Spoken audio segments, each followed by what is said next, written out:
మహాదేవ. జయ శ్రీరామ్. ఇట్లా ఉత్తర దిక్కులో 18 భోజవంశాలు ఉన్నాయి. ఈ భోజవంశాలు ఏం చేశాయంటే జరాసంధుడు భయపడి పడమ దిక్కుకు వెళ్ళిపోయాయి. ఈ రకంగా చాలామంది సాల్వులు, సూరసేనులు వీళ్ళందరూ కూడా దక్షిణ దిక్కుకు పారిపోయారు. ఈ దక్షిణ పంచాల దేశంలోని కుంతి ప్రదేశాల్లోని క్షత్రియులందరూ కూడా ఉత్తర దిక్కును వీడి దక్షిణ దిక్కుకు వెళ్ళిపోయారు. ఈ రకంగా రాజులందరూ కూడా వాళ్ళ దేశాలు వదిలిపెట్టి వేరే దేశాలకు పారిపోయారు. ఈ రకంగా ఈ పంచాల రాజులందరూ కూడా జరాసంధుడు భయపడి రాజ్యాలు విడిచిపెట్టి వెళ్ళిపోయారయ్యా. కొంతకాలం క్రితము ఈ కంసుడు యాదవులందరినీ కూడా మదించి ఈ జరాసంధుడికి 2 కుమార్తెలు, వాళ్ళ పేరు చాలా ఆసక్తికరంగా ఉంటాయి, అస్థి, ప్రాప్తి. ఈ అస్థిని ప్రాప్తిని కూడా అతడు వివాహం చేసుకున్నాడు. ఆ వివాహం అయిన తర్వాత ఈ జరాసంధుడి యొక్క సహాయ సహకారాలతో కంసుడు విజృంభించాడు. ఈ దుర్మార్గుడైనటువంటి కంసుడు భోజవంశీయుల్ని చాలా ఇబ్బంది పెట్టాడు, పీడించాడు. వాళ్ళందరూ కూడా భోజవంశీయులు కంసుడి వారి నుంచి మమ్మల్ని రక్షించవలసింది అని నన్ను కోరారు. అప్పుడు కృష్ణస్వామి వారు ఏం చేశారంటే, ఈ ఆవుకుడు అనేటువంటి వాడుంటే అతడి కుమార్తె ఉన్నది సుతనువు అని, ఆమె వివాహాన్ని అక్రూరుడితో జరిపించారు స్వామి. ఆ తరువాత బలరాముడి యొక్క సహాయంతో నేను ఈ జాతిని రక్షించాలి అనేటువంటి పని చేశానయ్యా. నేను బలరాముడు కలిసి కంసుడిని, ఈ సునాముని వీరందరినీ సంహరించడం జరిగింది అని చెప్పారు. ఆ ప్రకారంగా కంసుడి వల్ల భయం పోయింది. అయితే జరాసంధుడు ఆమె మీద విజృంభించాడు. అప్పుడు భోజవంశానికి చెందిన 18 కులాలు మేమందరం కలిసి ఆలోచించి మనకున్నటువంటి శస్త్రాలు, అస్త్రాలు, మహాస్త్రాలు అన్నీ తీసుకొని మనం యుద్ధం చేసినా సరే 300 సంవత్సరాల లోపు మనం జరాసంధుడిని గెలవలేము. జరాసంధుని గెలవాలంటే 300 సంవత్సరాలు పైనే పడుతుంది, వాడికి అంత బలం ఉన్నది అని భావించి ఈ హంస దింపటులు ఉన్నారు, వారి గురించి చెప్తున్నారు. ఇప్పుడు ఈ హంస దింపటులు ఏంటంటే ఎవరి వల్ల మరణం లేకుండా బలం పొందారు వారు. ఈ హంసుడు, డింబటుడు, జరాసంధుడు ముగ్గురు కలిసి ముల్లోకాల్ని ఆక్రమించాలని ప్రయత్నం చేశారు. అటువంటి సామర్థ్యం ఉన్నవారే వారు, ముల్లోకాల్ని కూడా ఆక్రమించేటువంటి సామర్థ్యం ఉన్నవారు ఈ ముగ్గురు. నేనే కాదయ్యా, అందరు రాజులు కూడా ఇదే అభిప్రాయంతో ఉన్నారు. జరాసంధుడితో 17 సార్లు పోరాడారు శ్రీకృష్ణస్వామి వారు. ఆ పోరాడినప్పుడు బలరాముడు హంసుడు అని ఒక రాజుని సంహరించాడు. అసలు హంసుడు కాదు, హంసడింపటుల్లో హంసుడు కాదు, హంసుడు అని పేరున్న మరో రాజుని సంహరించాడు బలరాముడు. ఆ వార్త విన్నాడు డింబటుడు, హంసుడు సంహరింపబడ్డాడు అని విన్నాడు. వారి మిత్రుడైన హంసుడే అనుకొని వీడు చాలా బాధపడి ఈ హంసుడు లేని జీవితం నాటింది చెప్పి వాడు మరణించాడు. ఈ డింబటుడు మరణించాడని తెలిసింది హంసుడికి. అసలు హంసుడు బతికే ఉన్నాడు కదా, వాడికి డింబటుడు శాంతించాడు అని తెలిసింది. వెంటనే వాడు కూడా యమునలో మునిగిపోయి వాడు మరణించాడు.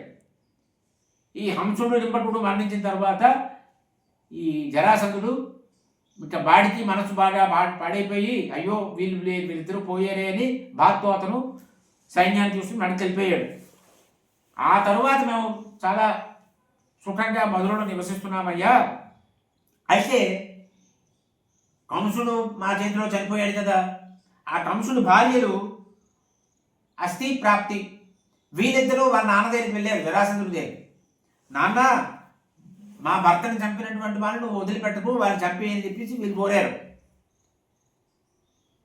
వెంటనే జరాసంధుడు మళ్ళీ యుద్ధాన్ని ప్రయత్నం చేస్తున్నాడు. మేము ఆ మధురని విడిచిపెట్టి అక్కడి నుంచి వెళ్ళవలసి వచ్చింది. మా జ్ఞాతి బాంధవులతో కలిసి మాకున్న సంపదను తీసుకొని మేము పశ్చిమ దిక్కుకు వెళ్ళిపోయాం, అంటే ద్వారకకు వెళ్ళిపోయారు. ఉత్తరం మధుర నుంచి అక్కడికి వెళ్ళిపోయారు. అక్కడ కుశస్థలీపురంలో మేము నివసించడం మొదలుపెట్టామయ్యా. అక్కడ దేవతలు కూడా ప్రవేశించడానికి సాధ్యం కానటువంటి రీతిలో మేము కోటను నిర్మాణం చేసుకున్నాము. అక్కడ ఆడవాళ్ళు కూడా యుద్ధం చేసేటువంటి సామర్థ్యం ఉండేది. ఇక ఆడవాళ్ళే యుద్ధం చేస్తారంటే మా యోధుల గురించి చెప్పాల్సిన అవసరం ఏముందయ్యా, చెప్పాల్సింది ఏముంది అన్నారు. నిర్భయంగా మేము నివసిస్తున్నామయ్యా. అది రైవతటి పర్వతం, ఆ ప్రాంతంలో మేము ఉన్నాము. అక్కడ మేము ఉన్నందువల్ల జరాసంధుడి వల్ల మాకేమీ భయం లేదు అనేటువంటి భావంతో మేము సుఖంగా ఉంటున్నాం. మేము జరాసంధుడి దృష్టిలో తప్పు చేసిన వాళ్ళం. అందువల్ల మేము ఆ స్వస్థలాన్ని విడిచిపెట్టి ఆ రైవతటి పర్వత ప్రాంతానికి వెళ్ళవలసి వచ్చింది. అక్కడ కోట ఎలా ఉందయ్యా అంటే 3 యోజనాల పొడవు ఉంటుంది. 1 యోజనం దగ్గర కూడా 3 దళాల సేన ఉంటుంది. దాని తోరణాలు ఏమిటయ్యా అంటే వీరుల యొక్క పరాక్రమాలే తోరణాలట. ఆ కోటకి ఉన్మత్తులై యుద్ధం చేసేటువంటి సామర్థ్యం ఉన్నటువంటి 18 యాదవ వంశాలన్నీ కూడా ఆ కోటని రక్షిస్తూ ఉంటారు. మా వంశంలో 18,000 మంది సోదరులు ఉన్నారయ్యా. ఆవుకుడికి 100 మంది కొడుకులు ఉన్నారు. ఒక్కటిలో కూడా దేవతలతో సమానమైన పరాక్రమం ఉన్నటువంటి వారు.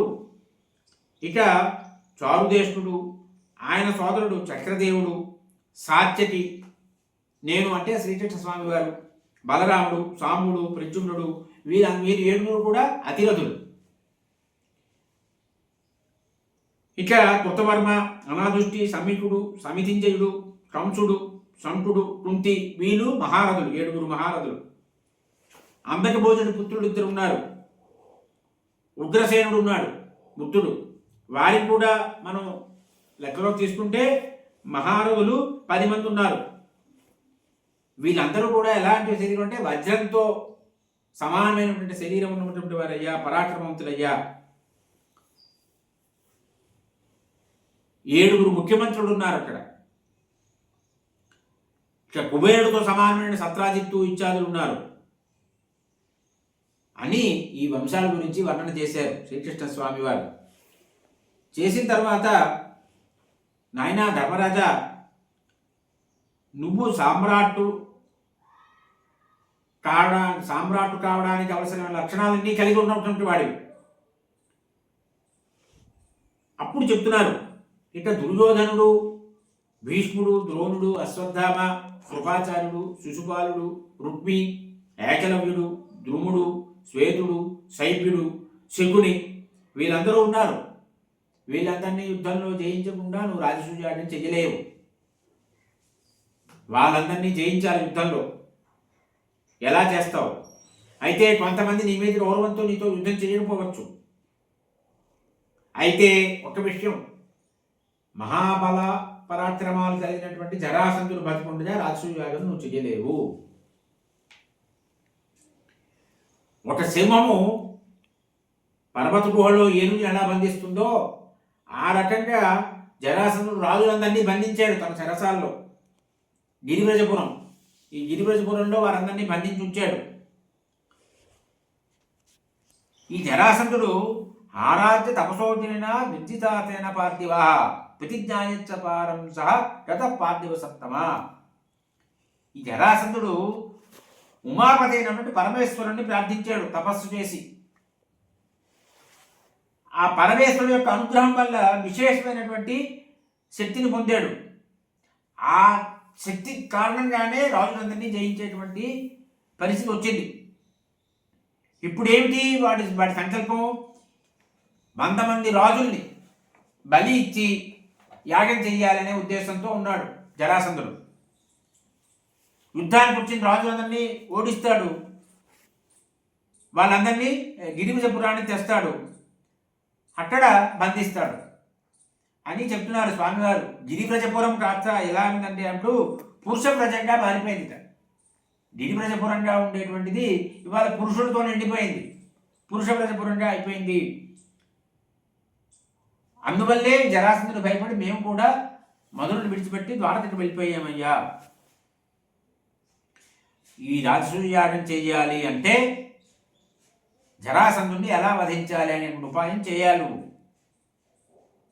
ఆ రకంగా జరాసంధుడిని వధించి వాడి చెరలో ఉన్నటువంటి రాజులందరికీ కూడా మనం విముక్తి ప్రసాదించాలి. ఇలా చేస్తే మాత్రమే నువ్వు రాజసూయాగం చేయగలుగుతావు. జరాసంధుని వధించే ఉపాయం ఆలోచించండి. అది జరిగితే మిగిలిన కార్యాలన్నీ సర్దుకుంటాయని చెప్పారు అని, ఇది నా అభిప్రాయం అయ్యా, హేతుబద్ధంగా ఆలోచించి సరైన నిర్ణయం తీసుకొని నాకు తెలియజేయండి అని చెప్పారు స్వామి. ఇలా చెయ్యండి అని చెప్పలేదు ఆయన, వారి అభిప్రాయం చెప్పారు. మీరు ఆలోచించి నిర్ణయం తీసుకొని మీ నిర్ణయం నాకు చెప్పండి అన్నారు. అంటే ఎంత సమయానికి తగు మాట్లాడారు, అలా మాట్లాడతారు స్వామి. ఈ రకంగా మాట్లాడారు. మాట్లాడిన తర్వాత ఇక ఈ జరాసంధుడు గురించి ఏమిటి, ఈ విషయం ఏమిటి అంటే